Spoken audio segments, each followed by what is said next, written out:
नमस्कार साथियों। आज हम CUSET 2021 में आए हुए सभी लीनियर अलजेब्रा के क्वेश्चन को सोल्व करेंगे। Question number 1, let A and B 2 cross 2 matrix over the real field, then which one of the following is true. हमारे पास A और B दो 2 क्रॉस 2 मैट्रिक्स गिवन है over the field of real number. तो हमें बताना है इन चार में से कौन सा ऑप्शन ट्रू रहेगा।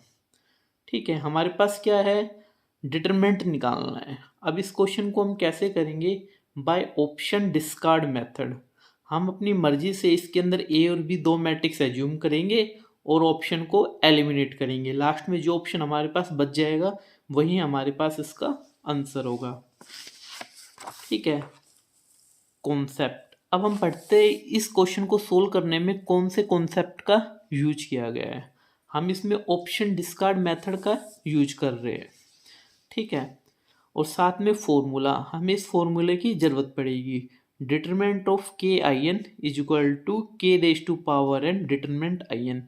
ये फॉर्मूला आप सभी जानते हो, +2 से लिया गया है। यहाँ पे के एक स्केलर नंबर है, आई एन का मतलब क्या है, एन क्रॉस एन ऑर्डर की आइडेंटिटी मैट्रिक्स है। अब इस क्वेश्चन की एक्सप्लेनेशन। अब यहाँ पे ए और बी हमारे पास गिवन थी दो 2 क्रॉस 2 ऑर्डर की मैट्रिक्स। अब यहाँ अपने मन से हम ए और बी कोई भी दो मैट्रिक्स मानते हैं, पर जब भी हमें एज्यूम करना होता है तो हम इस टाइप से मैट्रिक्स लेते हैं ताकि हमें कैलकुलेशन कम से कम करनी पड़े। हम जनरली मैट्रिक्स को मानते हैं नल मैट्रिक्स या आइडेंटिटी मैट्रिक्स। अब नल मैट्रिक्स इसमें हम ले नहीं सकते, क्योंकि नल मैट्रिक्स लेंगे तो चार ऑप्शन इक्वल आ जाएंगे। तो इसलिए हमने क्या ले लिया, आइडेंटिटी मैट्रिक्स। अब ए मैंने ले ली 2 times of identity matrix, B हमने ले ली आइडेंटिटी मैट्रिक्स। हम इन दोनों मैट्रिक्स को सेम भी ले सकते हैं। अब मैंने डिफरेंट जानबूझ से लिए ताकि maximum number of option discard हो जाए। आप इसकी जगह कोई और मैट्रिक्स भी ले सकते हो, यहाँ पे 2 ले सकते हो, यहाँ पे 3 ले सकते हो, यहाँ पे 4 ले सकते हो, यहाँ पे 2 ले सकते हो। ठीक है, तो मैंने अपनी सहूलियत के अकॉर्डिंग यहाँ पे 2 ले लिया, यहाँ पे 1 ले लिया। अब देखो ऑप्शन में हमें क्या क्या निकालना था, डिटर्मिनेंट निकालना था ए प्लस बी का, ए माइनस बी का, 2 times determinant of A, 2 times determinant of B. सबसे पहले हमने क्या किया, ए प्लस बी का डिटर्मिनेंट निकाला। जैसे ही मैं ए और बी को ऐड करूंगा तो 2 + 1 हमारे पास क्या आ जाएगा, 3 टाइम्स ऑफ आइडेंटिटी मैट्रिक्स।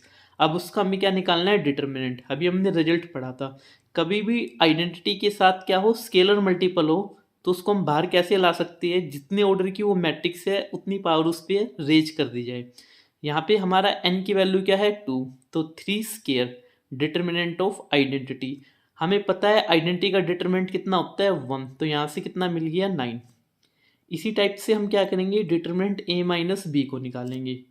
ए हमारे पास मैट्रिक्स है ट्वाइस ऑफ आइडेंटिटी, बी हमने मान रखी है आइडेंटिटी। 2 - 1 1, इसका डिटरमिनेंट कितना आएगा, 1। यहाँ से अब क्या हो गया, ए प्लस बी का डिटरमिनेंट 9 आ गया, ए माइनस बी का डिटरमिनेंट 1 आ गया। अब हमें क्या चाहिए, डिटरमिनेंट ऑफ ए। हमारे पास डिटरमिनेंट ऑफ ए क्या है, ए हमारे पास मैट्रिक्स क्या है, ट्वाइस ऑफ आइडेंटिटी। 2 बाहर आएगा तो 2⁻²।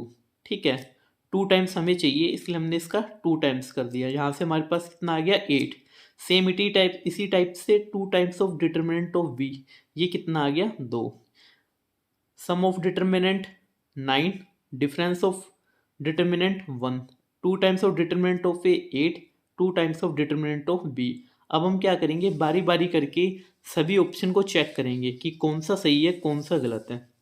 देखो हमारे पास क्या आया है, डिटरमिनेंट ए प्लस बी हमारे पास आया है 9, डिटरमिनेंट ए माइनस बी आया है 1, twice of determinant of A आया है हमारे पास 8, twice of determinant of B आया है 2।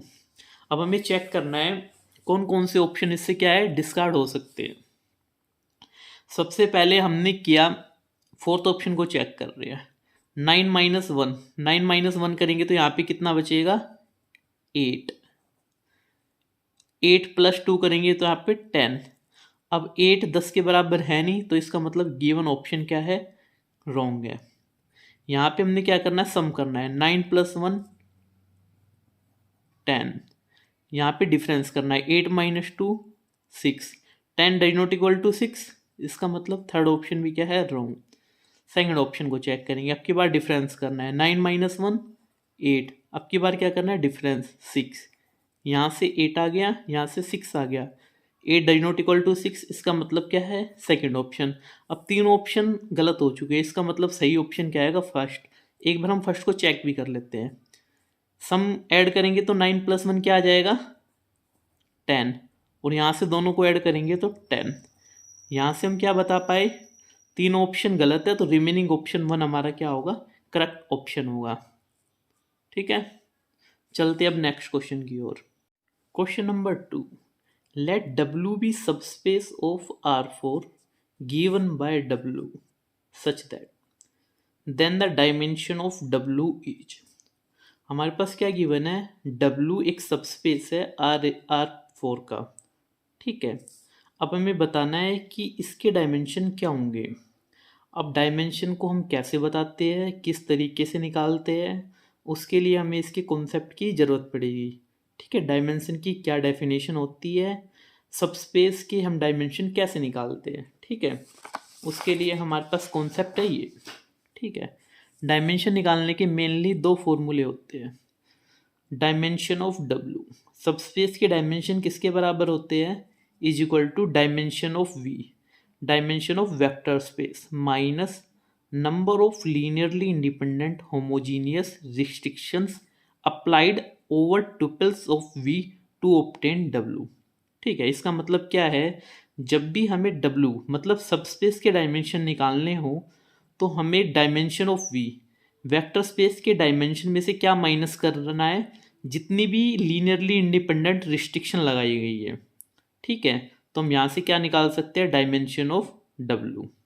सेकेंड फॉर्मूला क्या गिवन है, dimension of W is equal to number of linearly independent vector required to write the subspace W। ये डायमेंशन की बेसिक डेफिनेशन है। डायमेंशन मतलब क्या होता है, कितने वेक्टर की हमें ज़रूरत है उसको सबस्पेस को रिप्रेजेंट करने के लिए। कई बार हमारे लिए ये फॉर्मूला यूजफुल होता है, कई बार ये होता है, तो हमें दोनों फॉर्मूले का पता होना चाहिए। एक्सप्लेनेशन, अब देखो हमारे पास क्या गिवन था, वेक्टर स्पेस गिवन है R4, टुपल्स कितनी है 4, तो यहाँ से डायमेंशन कितने हो गए 4, जितनी यहाँ पे टुपल्स होती है उतने उसके क्या हो जाते हैं, डायमेंशन होते हैं। ठीक है, अब हमें क्या निकालना है, नंबर ऑफ Li रिस्ट्रिक्शन। अब देखो इसमें केवल एक ही रिस्ट्रिक्शन गिवन है, अगर हम देखेंगे केवल एक ही रिस्ट्रिक्शन गिवन है। ठीक है, अगर यहाँ से एक से ज़्यादा होती तो हम चेक करते कितनी Li रिस्ट्रिक्शन है। सपोज करो यहाँ पे 3 होती तो हम 3 को चेक करते, यदि तीनों लीनियरली इंडिपेंडेंट होती तो रिस्ट्रिक्शन हम 3 कहते। अब 3 में से 2 Li होती, एक उस पर डिपेंडेंट होती, तब हम क्या कहते हैं, Li कितनी हो गई, 2 हो गई। अब यहाँ पे क्योंकि एक ही दे रखी है तो यहाँ से डायमेंशन ऑफ W हमारा क्या बन जाएगा, 4 - 1। ये वेक्टर स्पेस के डायमेंशन है, ये रिस्ट्रिक्शन है, 4 - 1 इज इक्वल टू 3। यहाँ से ऑप्शन 1 हमारा क्या हो जाएगा, करेक्ट हो जाएगा। विच one of the following is correct. Question number 3 में हमें बताना है 4 स्टेटमेंट में से कौन सी करेक्ट है।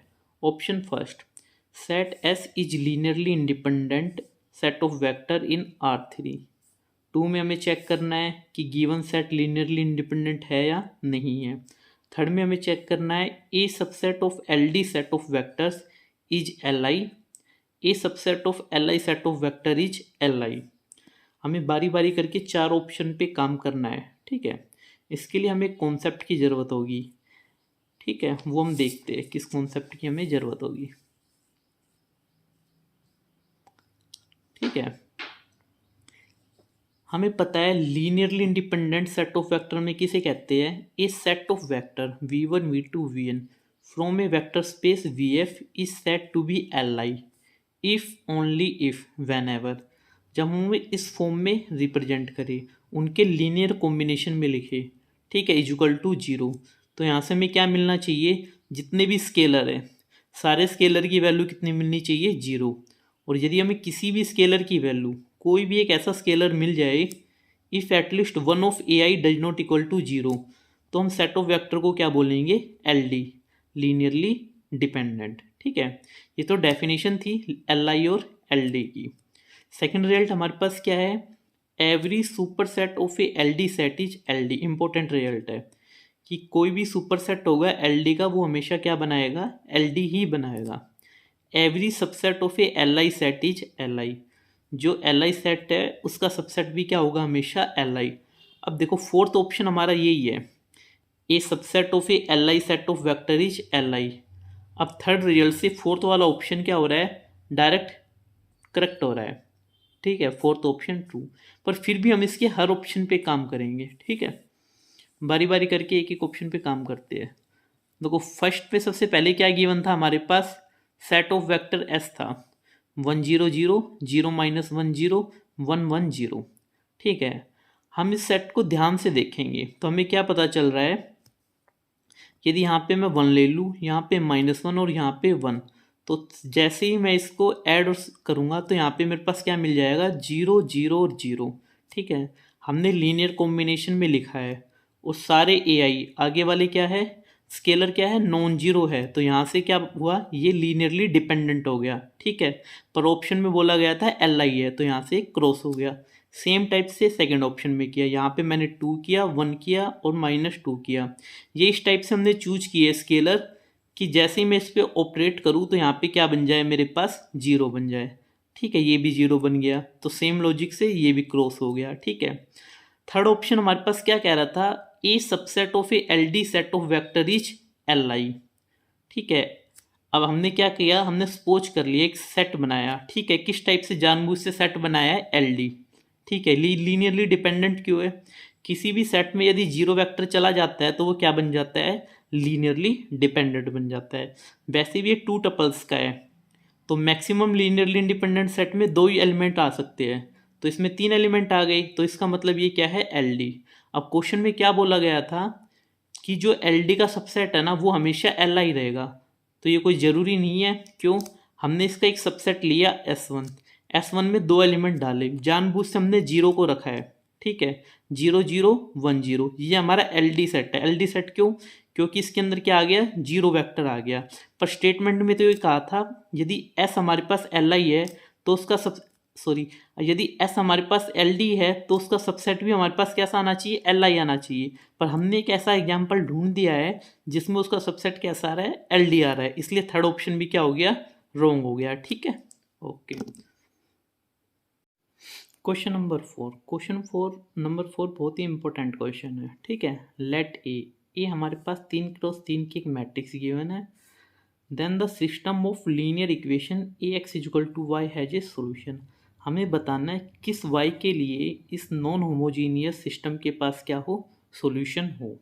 ठीक है, इस क्वेश्चन को करने के लिए हमें कॉन्सेप्ट की ज़रूरत पड़ेगी। ठीक है, उस कॉन्सेप्ट को हम देखते हैं कि क्या कॉन्सेप्ट है।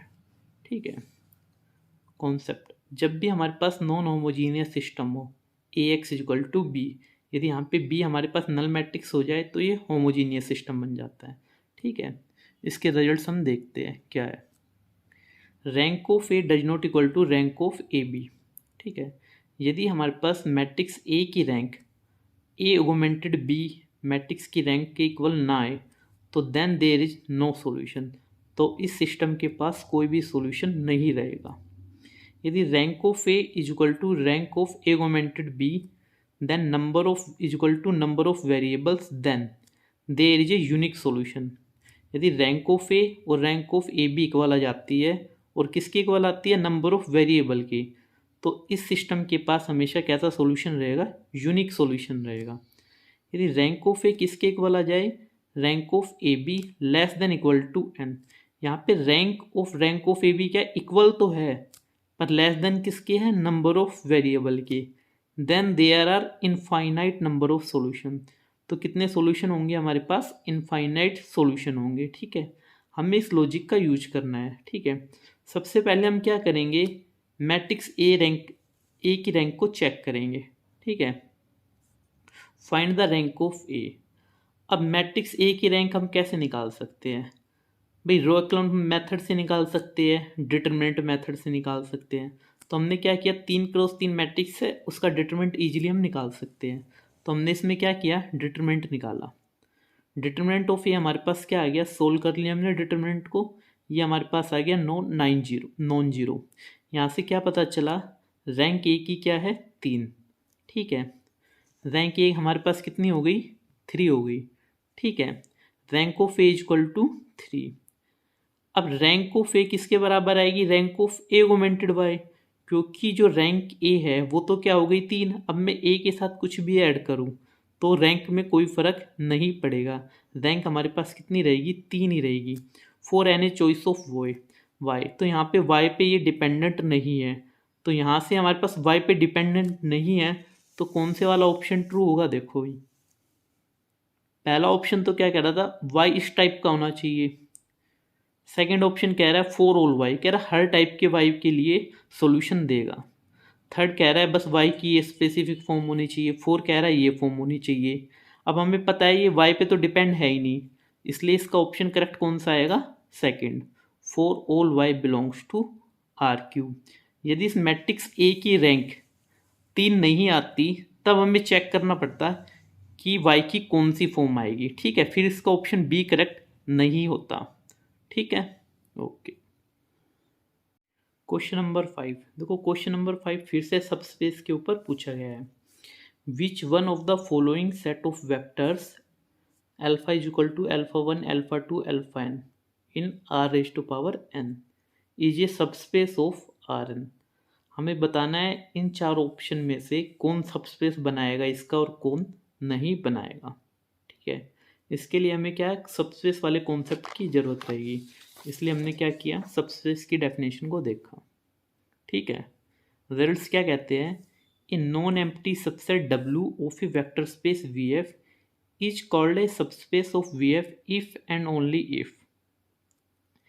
एक non empty subset W VF के, उसको सबस्पेस मैं कब कहूँगा, जब ये दो प्रॉपर्टी हमारी सेटिस्फाई हो जाए।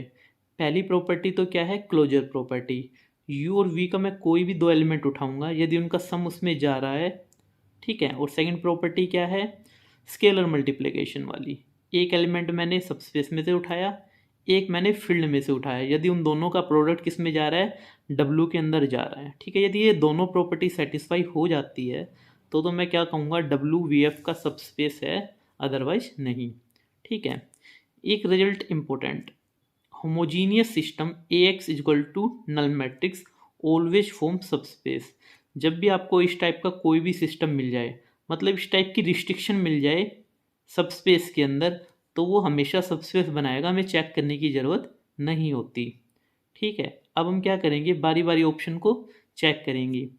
पहला ऑप्शन क्या कह रहा है, ऑल अल्फा, अल्फा किसका मेंबर है, एन टुपल्स, आर की पावर एन का मेंबर है, सच दैट कि उसके अल्फा 1 क्या हो, ग्रेटर देन इक्वल टू 0 हो, ठीक है।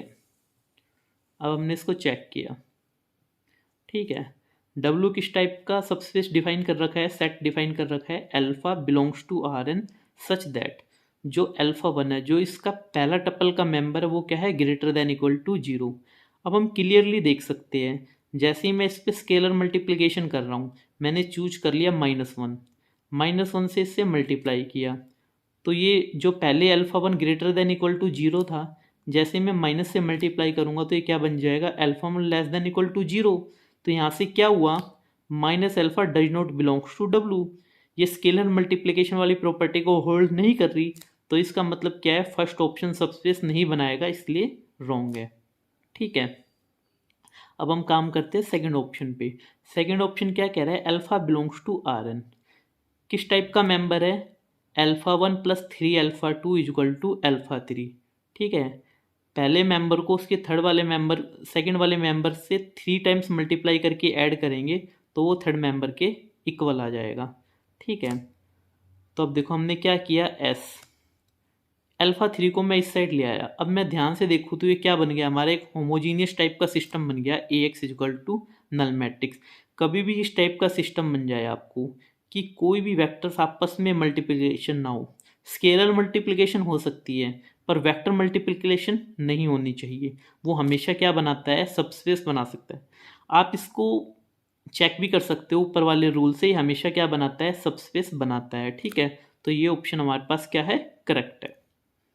थर्ड ऑप्शन में क्या गिवन है, अल्फा किस टाइप का मेंबर है कि उसका सेकंड मेंबर पहले वाले मेंबर के स्केयर के इक्वल है। अब देखो ये होमोजीनियस नहीं बना रहा, क्यों? क्योंकि यहाँ पे स्केयर है और यहाँ पे स्केयर नहीं है, ठीक है, लीनियर वाली फॉर्म में नहीं है ना, तो इसलिए ये भी नहीं बनाएगा। अभी चेक करते हैं कैसे नहीं बना रहा। हमने इसके दो एलिमेंट लिए इसके, ठीक है, अल्फा और बीटा। अब कोई भी एलिमेंट इसमें रहेगा तो इस वाली कंडीशन को फॉलो करेगा। यहाँ से क्या आया, alpha two is equal to alpha one का स्केयर, यहाँ से क्या आया, beta two is equal to beta one का स्केयर, ठीक है। अब हमने इसमें क्लोजर प्रॉपर्टी को चेक किया, alpha plus beta does not belongs to T. अब हम कह रहे हैं इनका सम टी में नहीं जा रहा, क्यों नहीं जा रहा, चेक करते हैं।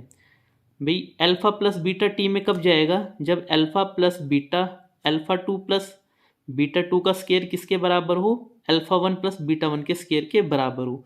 पर जैसे ही मैं इसको ओपन करता हूँ यहाँ से क्या मिल जाएगा, अल्फा टू की value alpha one square plus beta two की वैल्यू बीटा वन स्केयर। यहाँ से हमारे पास क्या, ये इसके इक्वल नहीं आया, तो इसका मतलब क्या है, रॉन्ग। इसी टाइप से हम क्या करेंगे, फोर्थ ऑप्शन को चेक करेंगे, ठीक है। फोर्थ ऑप्शन क्या कह रहा है, member alpha belongs to R n such that starting के टू टपल्स का प्रोडक्ट क्या है, जीरो। तो मैंने जानबूझ से किस टाइप के वेक्टर ले लिए, इस टाइप से ले लिए, 1 0 0 0 1 0 0, ये पी में बिलोंग्स कर रहे हैं, ठीक है, क्योंकि इस वाली कंडीशन को सेटिस्फाई कर रहे हैं ना, स्टार्टिंग के दो का प्रोडक्ट क्या आ रहा है, जीरो। पर जैसे ही मैं इसमें क्लोजर प्रॉपर्टी लगाता हूँ, दोनों को ऐड करता हूँ, यहाँ से बन जाता है 1 1 0 0।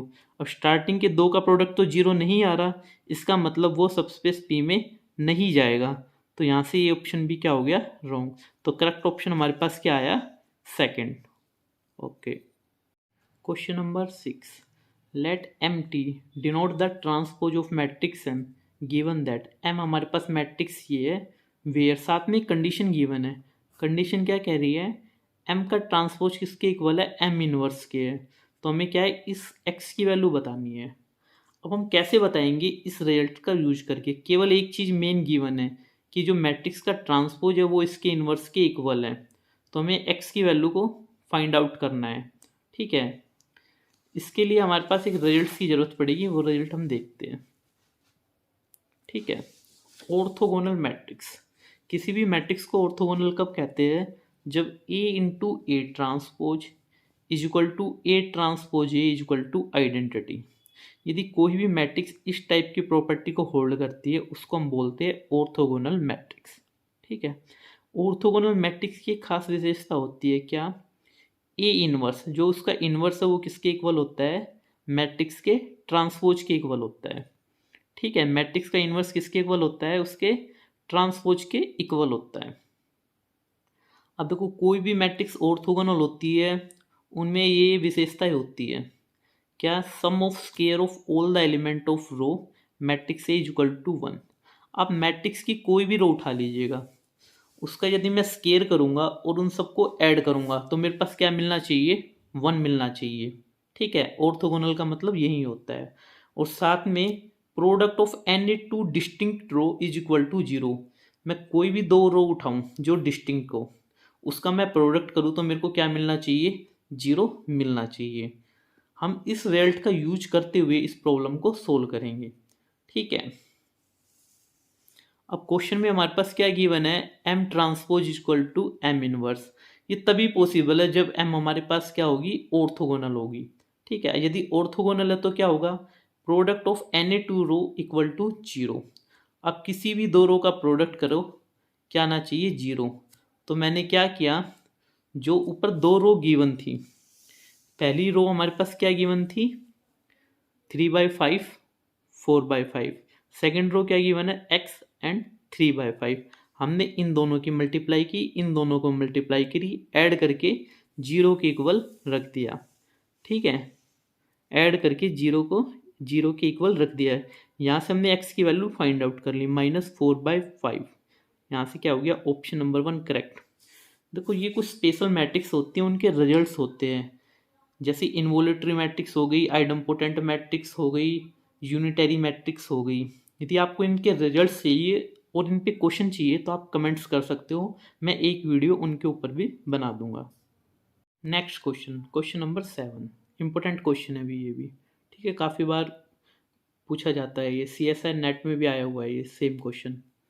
क्या स्टेटमेंट गिवन है, let T R2 R square से आर स्क्वायर एक लीनियर ट्रांसफॉर्मेशन टी डिफाइन है, ठीक है, such that T X Y equal to X zero, then the matrix of T related to the ordered basis B is, हमें बतानी है इसके ordered basis के रिलेटिव कौन सी मैट्रिक्स बनेगी। इस टाइप के क्वेश्चन को हम कैसे करते हैं देखते हैं अभी।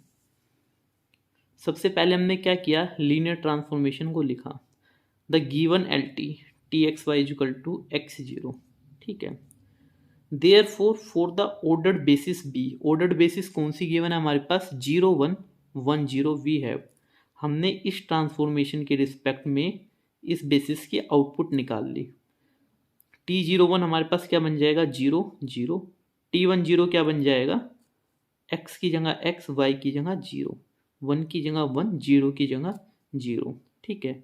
अब हमें क्या करना है, इसकी आउटपुट को इस बेसिस की फॉर्म में क्या करना है, रिप्रेजेंट करना है, ठीक है। Now express T01 and T10 as a linear combination of B, ठीक है। T01 की वैल्यू क्या थी ऊपर, 0 0 0 0 is equal to T01 is equal to, इसके लीनियर कॉम्बिनेशन बनाना था B के एलिमेंट ये थे, तो हमने इसको इसके लीनियर कॉम्बिनेशन में लिखे। सेम इसी टाइप से T10 को भी इसके लीनियर कॉम्बिनेशन के फॉर्म में लिखा, ठीक है। अब उसके बाद हमने क्या किया, यहाँ से A और B की वैल्यू फाइंड आउट की, ठीक है। यहाँ तो मैंने सिंपल 0 0 था हिट एंड ट्रायल से निकाल लिया, बाकी यदि आप हिट एंड ट्रायल से ना निकाल पाओ तो कंपेयर करके भी हम निकाल सकते हैं, ठीक है।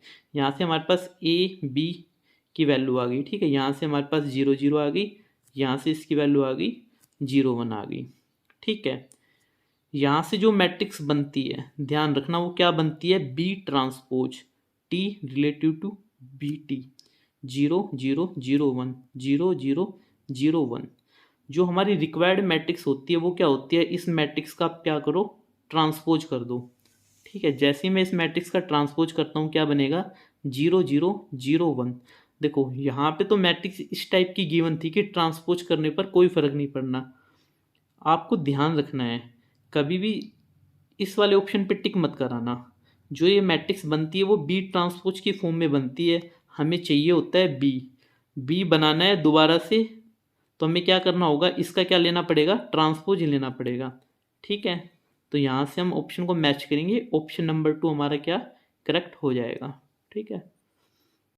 Question number 8, the eigen value of a skew symmetric matrix are, हमें बतानी है स्क्यू सिमेट्रिक मैट्रिक्स की आइगन वैल्यू क्या बनेगी, ठीक है।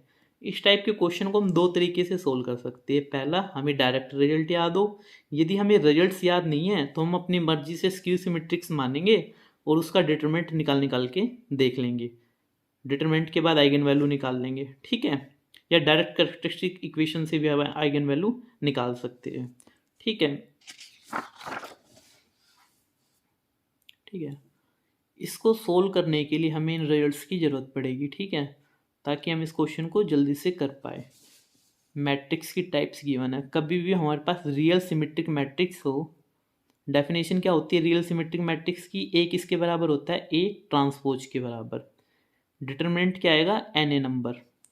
रियल सिमेट्रिक मैट्रिक्स का डिटरमिनेंट क्या होता है, कोई भी नंबर आ सकता है, कोई ऐसा स्पेसिफिक नहीं है कॉम्प्लेक्स या रियल या है, ठीक है। जो इसकी आइगन वैल्यू बनेगी वो हमेशा कैसी बनेगी, रियल। यदि हमारी मैट्रिक्स रियल सिमेट्रिक है तो आइगन वैल्यू भी कैसी आएगी, रियल। रियल स्क्यू सिमेट्रिक, यदि हमारे पास मैट्रिक्स कैसी है, रियल स्क्यू सिमेट्रिक है, डेफिनेशन क्या होती है स्क्यू सिमेट्रिक की, A is equal to negative of A transpose, ठीक है। उसके डिटरमिनेंट के दो केस होते हैं, यदि उसका ओड ऑर्डर है तो डिटरमिनेंट 0 बनता है, इवन ऑर्डर है तो उसका क्या बनेगा, परफेक्ट स्क्वायर बनेगा, ठीक है। परफेक्ट स्क्वायर का मतलब डिटरमिनेंट 4 9 16 25 इस फॉर्म का रहेगा। आइगन वैल्यू में क्या विशेषता होती है, यदि ओड ऑर्डर है तो इसकी जो आइगन वैल्यू बनेगी वो क्या बनेगी, 0 या प्योरली इमेजनरी बनेगी, ठीक है। रियल स्क्यू सिमेट्रिक्स की आइगन वैल्यू कैसी होती है, हमेशा 0 या प्योरली इमेजनरी ही बन सकती है। इसी टाइप से हर्मिशियन मैट्रिक्स, हर्मिशियन मैट्रिक्स की क्या डेफिनेशन होती है, ए इक्वल टू ए थीटा। यहाँ पे थीटा का मतलब क्या है, कॉन्जुगेट ट्रांसपोज, या पहले आप ट्रांसपोज करो फिर उसका कॉन्जुगेट लो, या पहले कॉन्जुगेट लो या ट्रांसपोज लो, एक ही बात होती है। उसका डिटरमिनेंट कैसा आता है, रियल आता है हमेशा, और आइगन वैल्यू भी कैसी होती है, रियल होती है। स्क्यू हर्मिशियन मैट्रिक्स, इसकी डेफिनेशन क्या होती है, A is equal to negative of A theta, ठीक है। ओड ऑर्डर रहेगा तो इसका डिटरमिनेंट कैसा रहेगा, जीरो या प्योरली इमेजिनरी, इवन ऑर्डर रहेगा तो रियल।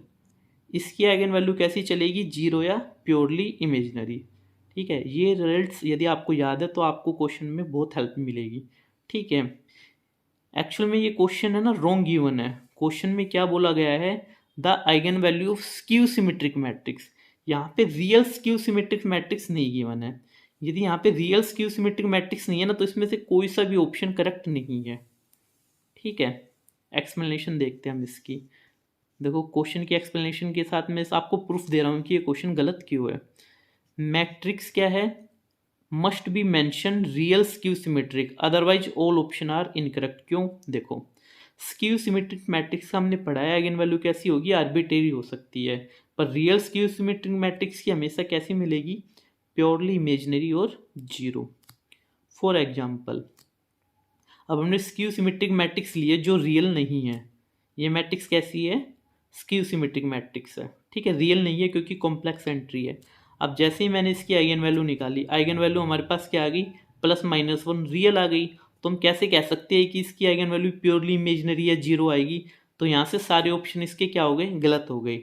यदि हाँ क्वेश्चन में रियल स्क्यू सिमेट्रिक मैट्रिक्स बोल देता तो इसका थर्ड ऑप्शन जो क्या था, प्योरली इमेजिनरी और जीरो, वो करेक्ट हो जाता, ठीक है।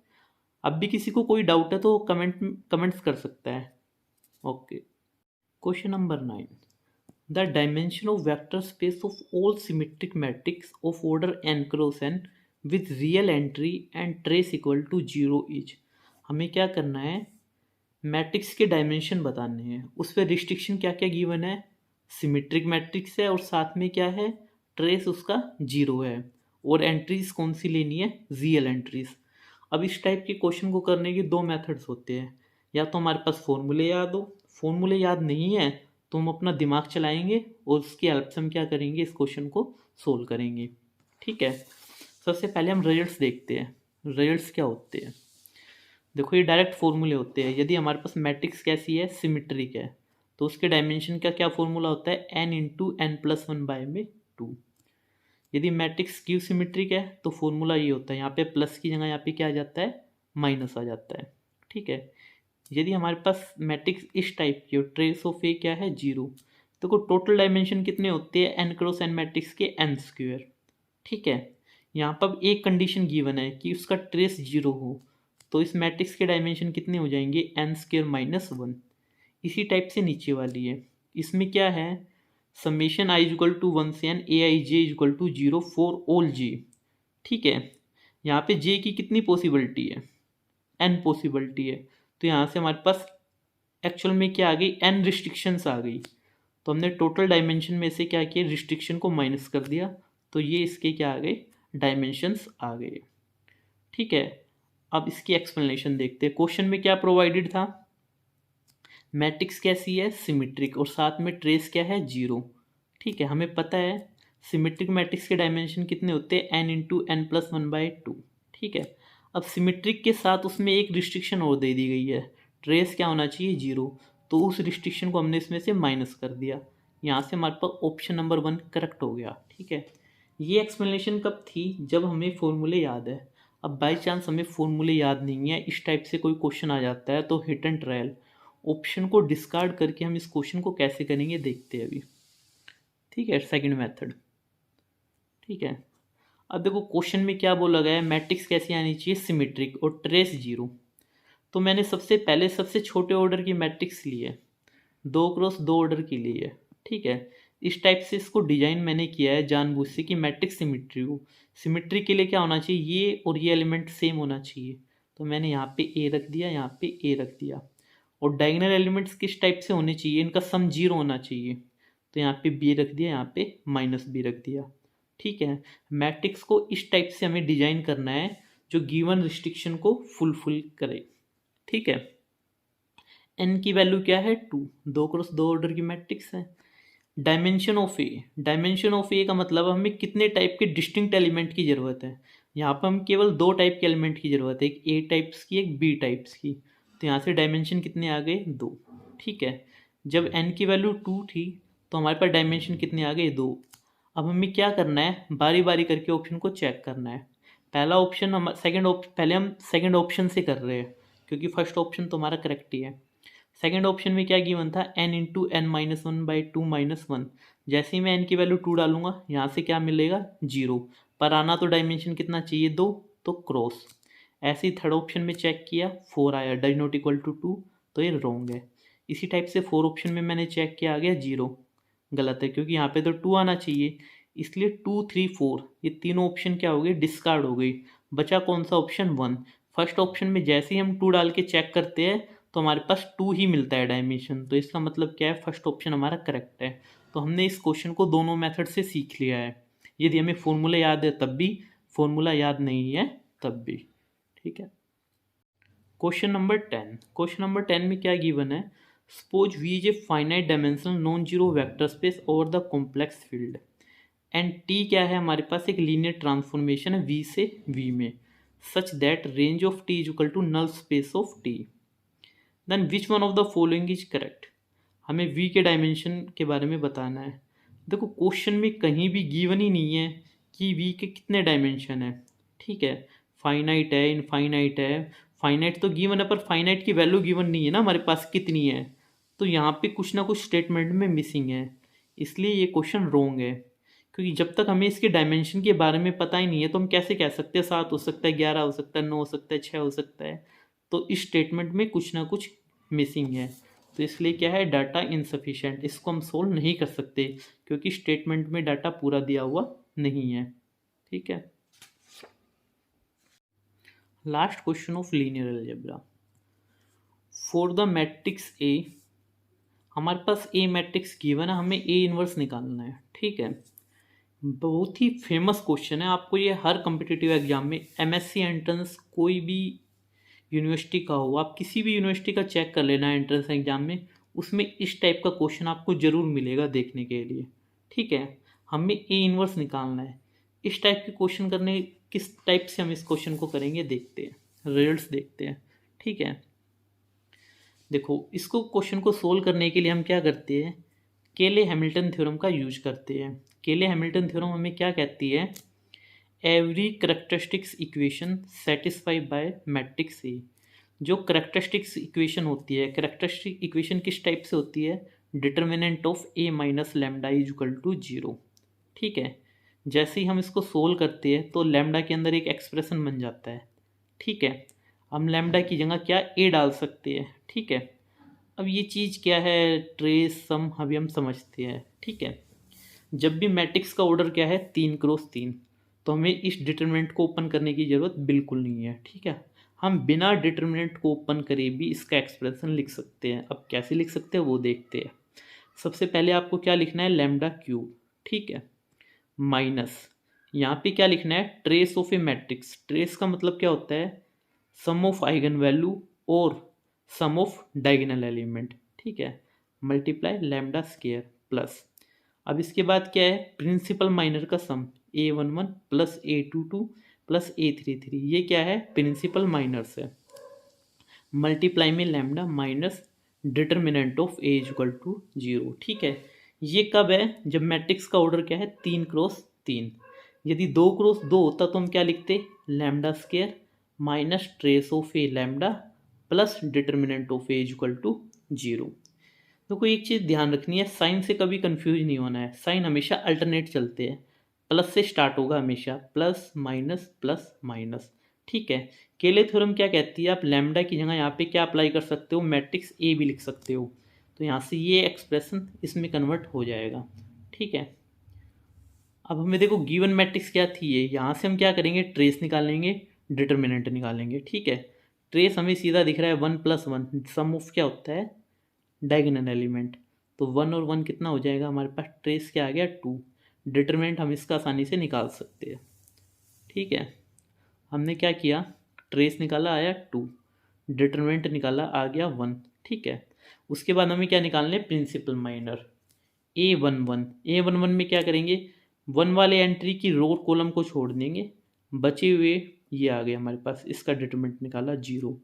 A22 का मतलब क्या है, 22 वाली पोजीशन वाली रो और कॉलम को हम छोड़ देंगे, बचे हुए मैट्रिक्स का हम डिटरमिनेंट निकाल लेंगे। इसी टाइप से A33। ठीक है, फॉर्मूला क्या बना था हमारे पास, A³ minus trace of A²। Trace कितना है 2, तो यहाँ पे -2A²। साइन मैंने अल्टरनेट बताए थे, प्लस माइनस, यहाँ पे प्लस क्या था, इन तीनों का सम। अब मैं प्लस करके इन तीनों का सम करूंगा तो -1 आ जाएगा, तो इसलिए मैंने यहाँ पे क्या लिख दिया, -A। उसके बाद क्या था, plus minus plus minus, minus था डिटर्मिनेंट, डिटर्मिनेंट ऑफ ए क्या है 1, इसके आगे मैंने लगा दिया -1 इज टू 0।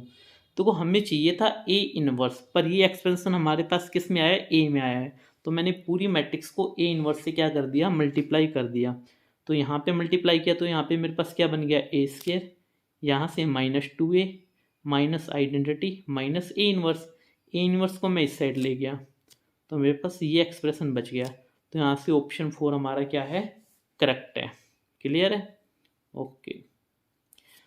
अब सारी कंप्लीट वीडियो लीनियर अलजेब्रा की हो सकती है। किसी भी टॉपिक्स में, किसी भी क्वेश्चन में आपको डाउट है या आप चाहते हो पर्टिकुलर इस पे वीडियो बनाई जाए तो आप कमेंट सेक्शन में कमेंट कर सकते हो।